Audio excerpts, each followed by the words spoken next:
It is Monday, March 20th, the first day of spring. In my greenhouse, it's really more like midsummer, though. It's really, really nice out here today, so I thought I'd show you guys around.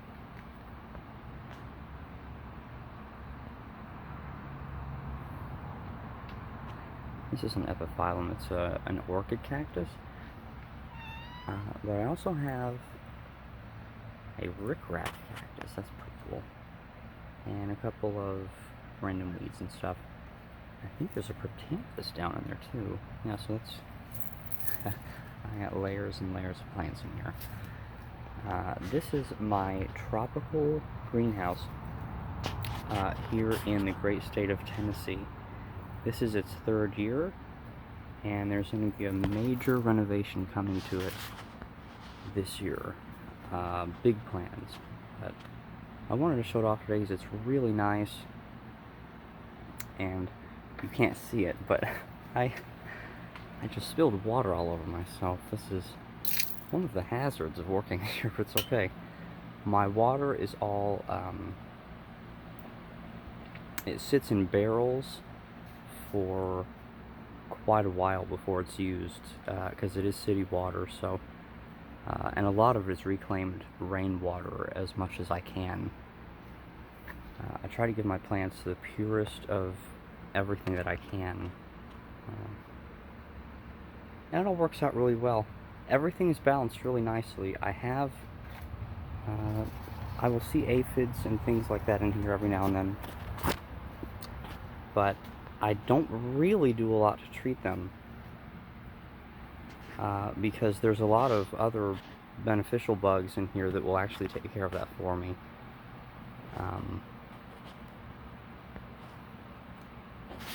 So some of my citrus trees right here actually got tiny little limes. This is a key lime right there. It's a Meyer lemon. We actually just ate 2 lemons off of that last week. They were wonderfully sour. It was really, really nice. And this is a myrtle leaf orange. It's just really been vegetative. It hasn't really done much for me, but part of that big renovation I talked about in the greenhouse this year is that most of this stuff is actually going to go into the ground. My hibiscus is a little eaten up, but it's about to bloom. It's got a flower coming out on it right there. I've got all kinds of Tradescantias in bloom, lots of begonias. I've got bananas all over the place. Coleus. Very pregnant cat.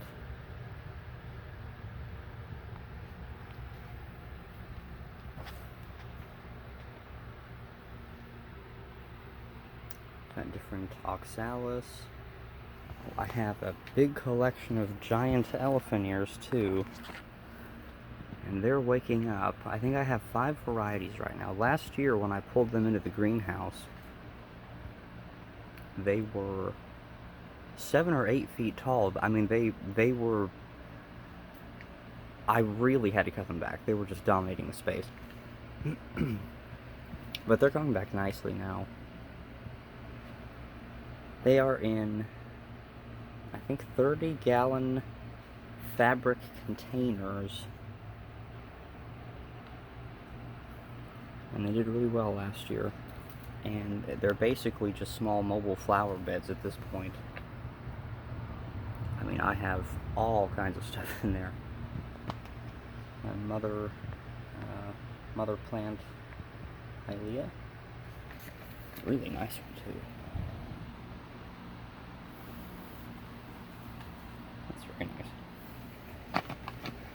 Got amaryllises coming up all over the place. This is a really nice one. I've got this huge begonia griffin. It's in bloom. It's had hundreds and hundreds of flowers on it.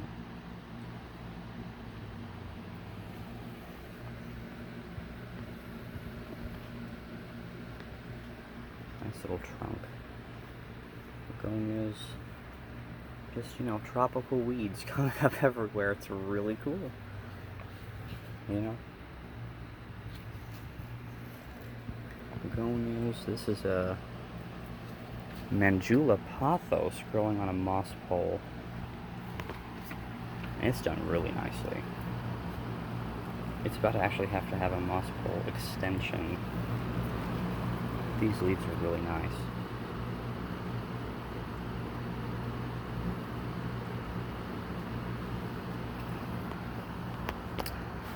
Let's see here. I've got my seedlings, my first round of seedlings.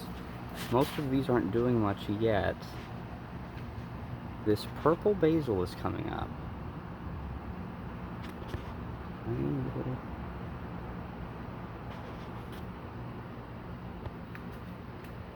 Lots of different peppers. You can type a lot of peppers. Some perennials, tomatillos. Lots of tomatoes. Oh, we like our tomatoes here. We like our gigantic 12-foot tall heirloom tomatoes. And this is just round one of seedlings. I'll probably have about 1,000 that I put out this year in my garden. I've got some cool specimen plants too. This is a type of carnation that I started. Huge flowers.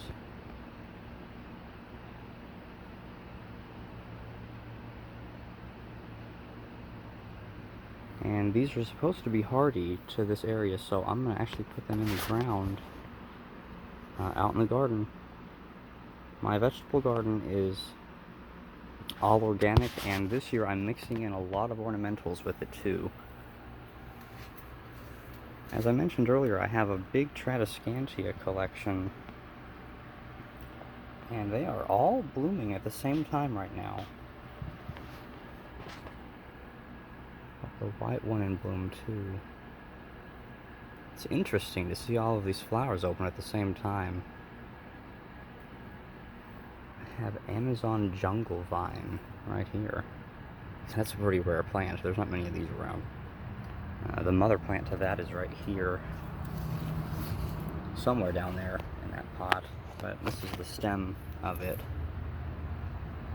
And it's dormant at the moment, but it's sprawled out over this entire 15-foot run up here. So this year should really do nicely, I think. This is Cactus Corner right here.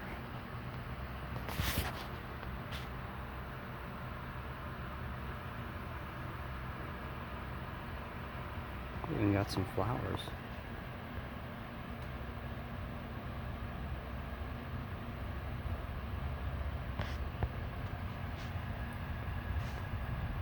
We like our snake friends here.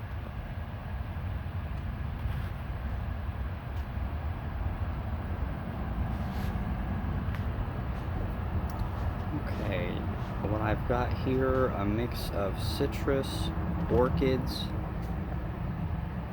plumerias,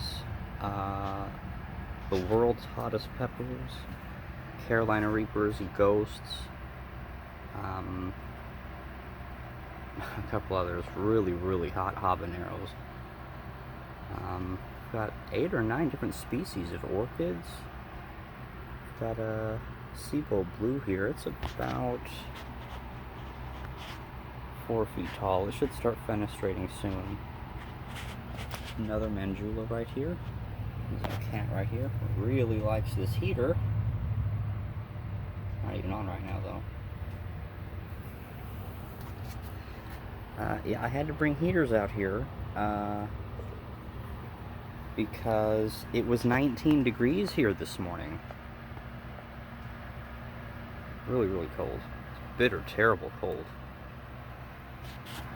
Very unusual for this time in Tennessee. Even right now it's 32 degrees. So right now I actually have the cooling on.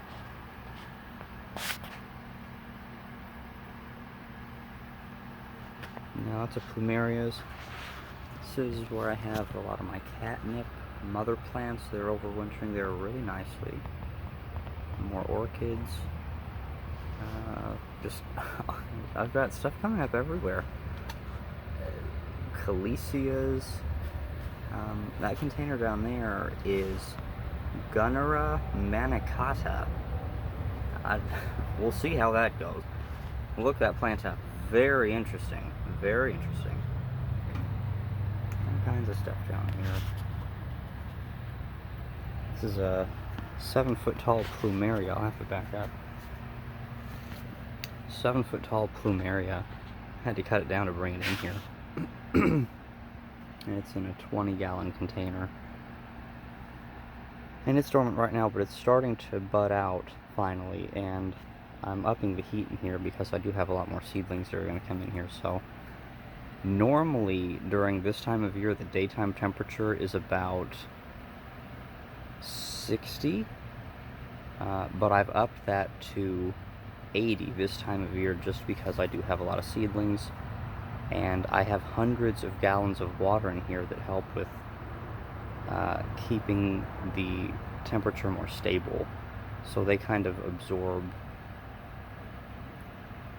they kind of limit the threshold for, well, they mitigate the extremes of the hot and cold, I guess is a good way of saying it. That's some nice Euphorbia miliis. Very nice aloes. Enormous button ferns. Some nice roots right there. More begonias. This is mint.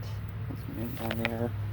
This is milkweed. There's milkweed down there. This is a pretty rare begonia around here. This is a Begonia luxurians.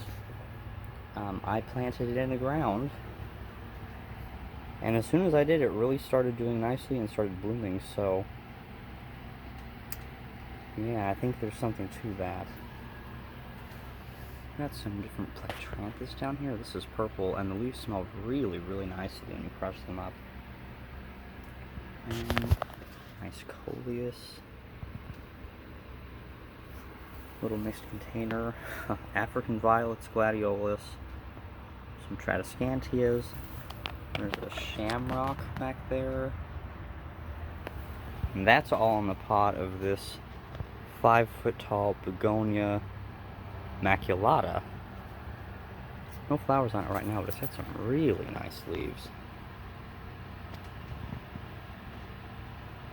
The back of them is very nice too.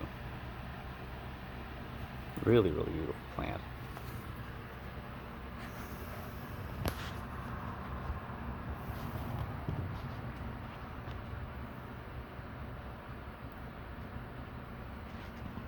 There's so many plants in here, I don't even know where to go.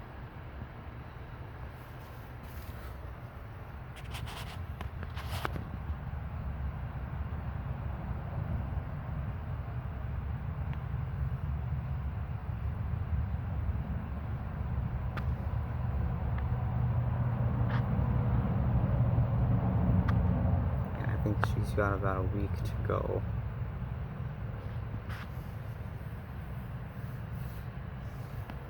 Anyway, this is my tropical greenhouse. This plant is, I'm not quite sure what it's doing. It's a Dieffenbachia. It's a big one. It's bloomed prolifically. It's put out dozens of these really big space. Lots of pollen. It's been very strange. But it's, for some reason, dropped most of its leaves, and I can't really... I don't know. But I inherited this plant. Putting out new growth at the bottom. So we'll figure, it's alive. This is a cooler greenhouse. It may have just gotten a little too cold in here this winter for it. But part of that expansion I was talking about is actually going to keep this at a bit of a slightly warmer environment year-round. what I'm looking for is a tropical cloud forest growing space. And it can easily be done. I've already done that in here. It's just this is really pieced together from a couple of different greenhouses and different things. And it's time to put all this stuff in the ground and showcasing it. I'd like to give tours, and I'd like to sell cuttings and pieces of the plants that I have. I have some really unique species in here, and I'd like to try to make a couple dollars off that if I can, because otherwise a lot of my cutting material goes into my compost piles. I know that sounds crazy, but in tropical areas in South America, you know, they treat philodendrons and aroids that we pay top dollar for like weeds, and chop them down. You know, they're invading their crops. They're trying to get rid of them. It's just funny. Stuff grows different in the ground. It's so nice. Everything will be more stable in the ground. It'll have more headroom. It'll be a very nice place to be. You know, like a little rainforest.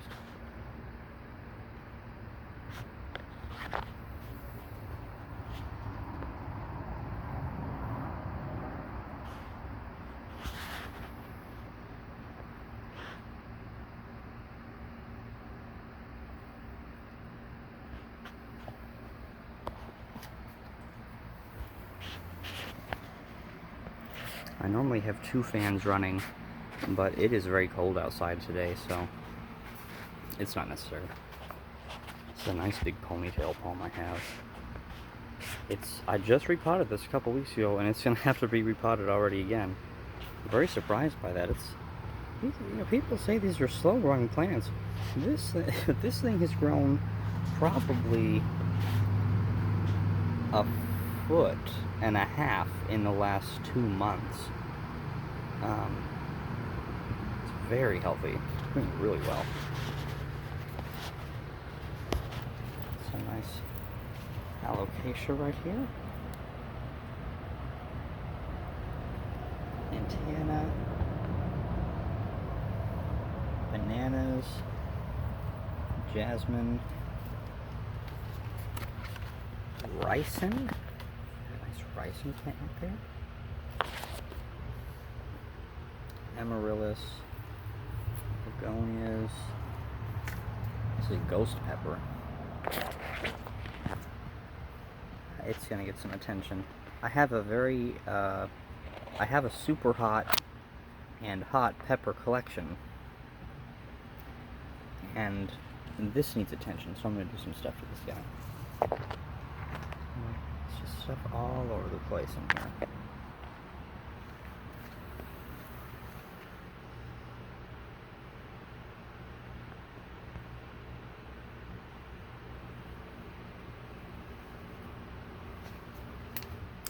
I have a big range of plants in here.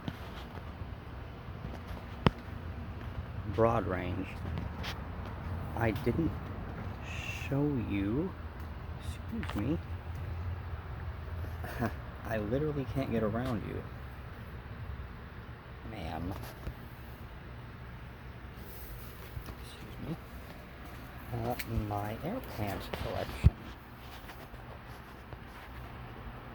My air plants are kind of just hibernating on a bed of Rex and fibrous begonia leaves right now. And the begonia leaves actually have roots in themselves. So, see, that's a crown right there.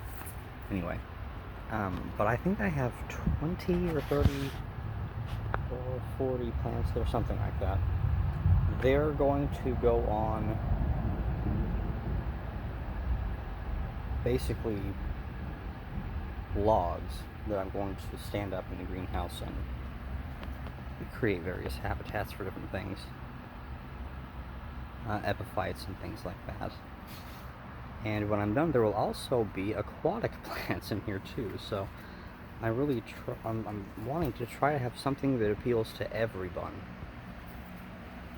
I think I've done okay. This is just my collection that I've had for years. Got these 7-foot tall ricin plants right there. These are pretty nice.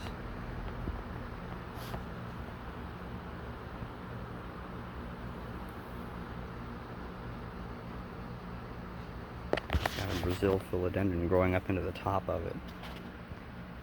It's like something out of a it's like something from a different era. It's just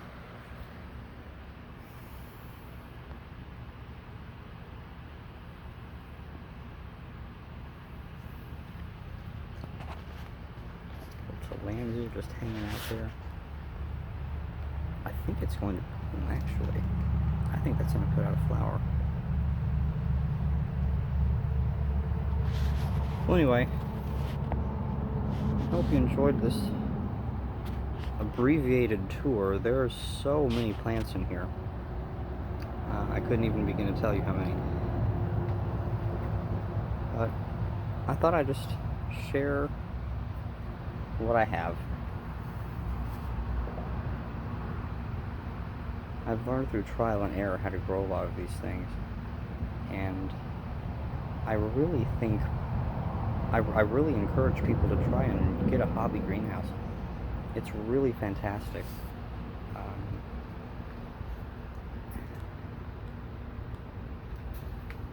It's just so relaxing to be out here. You know, when there's snow and ice covering the top of this thing, I can come in here and it's 55 degrees. Everything's totally fine. You come in, take your coat off, and just look around at all of these things that are in bloom. Every now and then a butterfly will come out of nowhere. There's just all kinds of interesting things happening in here. And there's usually several cats too. Very friendly cats. And soon we'll have kittens, so that'll be a whole other thing. Anyway.